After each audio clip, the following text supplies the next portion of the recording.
talking about earlier. Yeah. If they're roller switches, I would 100%, and I think you can go into the parameters and look at like the clamp unclamp alarm. Absolutely. Okay. No problem. Thanks for the call. This morning we took a few phone calls from some people who had some cam box problems, tool changer alignment problems. We talked to a guy who had some gear shift problems with some solenoids. I had the different gear shifts, solenoids, and tool release piston solenoids from different ages of machines and how to replace the whole manifold. We went over some questions about power supplies and how difficult it is to upgrade your power supply. The plugs don't always match. The power supply you get may not be a direct replacement. And troubleshooting, is your power supply the problem? Is replacing it the right thing to do? Sometimes it's the cheapest, quickest option. Instead of monkeying around with other things, just replace the power supply. And is that the best bang for buck sometimes when you have an intermittent problem or a problem that we really think is power supply related? What I want to show is all the different types of rotary table cables. Let's talk about gear shift solenoids. Hey, if you've got an old P-Cool unit that's giving you spigot alarms when you turn your machine on, I'm working on a replacement. Old, worn out rotary tables, in my opinion, probably aren't worth rebuilding. Depending on their stock levels, they might send you a whole different manifold that's a pain in the neck and even more complicated to change than just our valves. If you just want to disable your P-Cool unit so that it doesn't function anymore or give you alarms, that's how to do it. If you've got gray connectors, that's Sigma 5, it's going to be less pins. They can't really go back and forth, it's one or the other.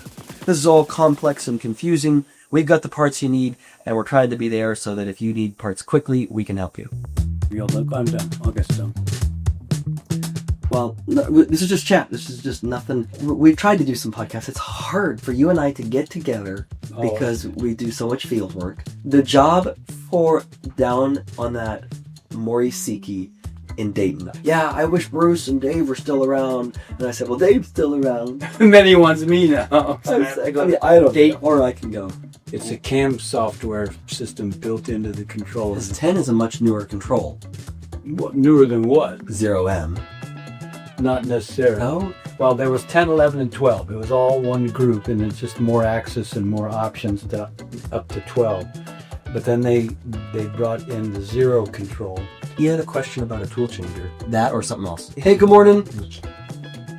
Hey, buddy. So, what'd you find? So, What I've seen is that those DC motors wear out. I always swap the relays on the I/O board because you've got, here, over here, you've got 2 relays that function, and then you have the 2 other relays that do the carousel. And you can troubleshoot it in debug mode. We're going to need to go to the alarms page. So whenever I'm doing tool changer, I'm always just leery and I go, all right, side mount tool changer troubleshooting, I'm going to put it into debug mode just to be sure that I'm not missing something. So this particular problem and customer, I've been working with him all morning trying to fix his tool changer. I recommended he needed a split tool because he's trying to realign the double arm. And this is pretty normal when you go to work on a machine and say it's been broken for a week or 2 and you finally get parts. Solenoid valves get sticky, switches get sticky. Let's say the relay was barely working, but it was working every day. Let's say we have some rust build up on the contact, or it just gave up. It's horrible. You go to work on a machine, I just did this at a shop, and like things just keep breaking one after another, and you're just frustrated, and you just have to fix the first problem that's ahead of you, and go fix the next problem, and go fix the next problem. You might not know how to fix all the problems, but if you know how to fix one problem, fix that one, then fix the next one, then fix the next one. And in the troubleshooting process, I've learned this from other technicians and from being frustrated myself in the field. If you're at a roadblock, you know there's a problem in the machine, but you can't fix it, you don't know how to fix it. Okay, skirt around that problem. Maybe you know of another problem. Go fix that other problem. Sometimes fixing that other problem, and then you'll get that one fixed, will loop back, and that one was causing the first one. So let me show you I/O bolt. This is where those tool changer relays would be. They're a little bit different on older machines. The relays are still in the same area, but they've shifted. This relay just has a flag. 2 run one motor and 2 run another. Why don't you just swap them? And if the problem then moves to the other motor, you know you need to get some relays. Board members could answer the question. Exactly what happened down in...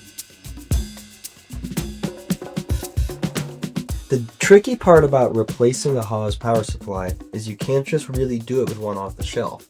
We now stock and sell a replacement power supply. Yeah, that's the new style that does This is the new style. So this one plug would power your power distribution board, would power your processor stack, which is going to be your processor, your MOCON, your video, Yeah, and and the servo amplifiers. when you get this, I mean, when we sell it, Yes, it comes like this. with all the cable.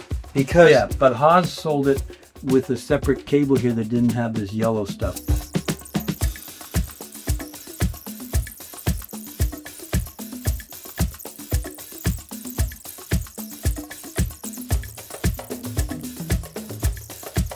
there's lots of wires, there's lots of voltages, and it's the directions don't work. Technicians have a hard time doing this.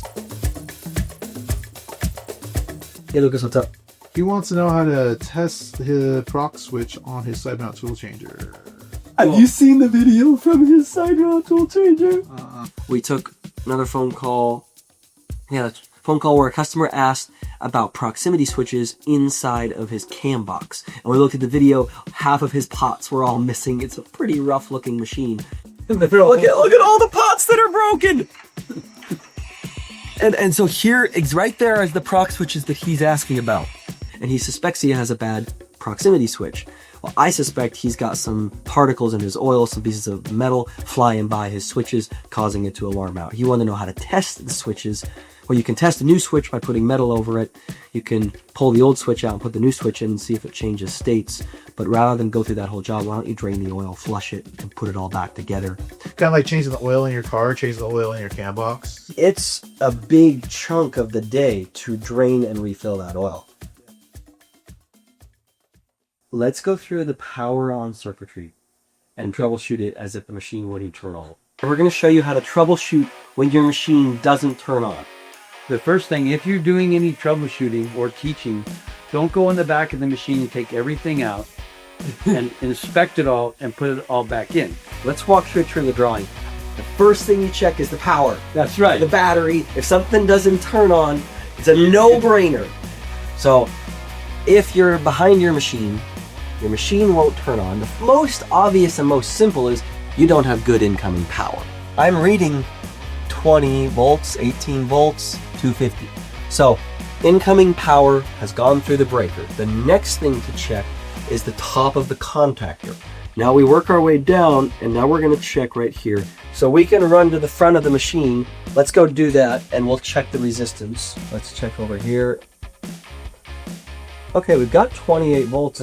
I think this calls for another 2-hour video, probably, to go through everything in this circuit and check it all. They might want to do one more video. Let's do one more video. Okay. This is a question that I've gotten and that someone asked me just the other day. When you turn the machine off, do you always press E-stop and turn it off?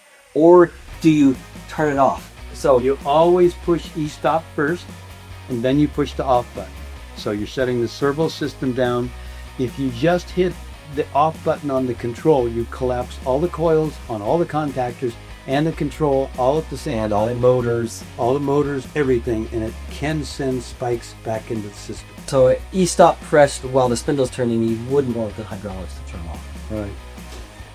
That's pretty much a morning here. We're going to take phone calls. We're going to do R&D on parts. We're going to make sure this afternoon that we get our overnight parts driven to the airport, and that we fix customers, answer the phones, and try to help people fix their machines and get back to making parts. And tonight is pizza night, so I'm looking forward to that.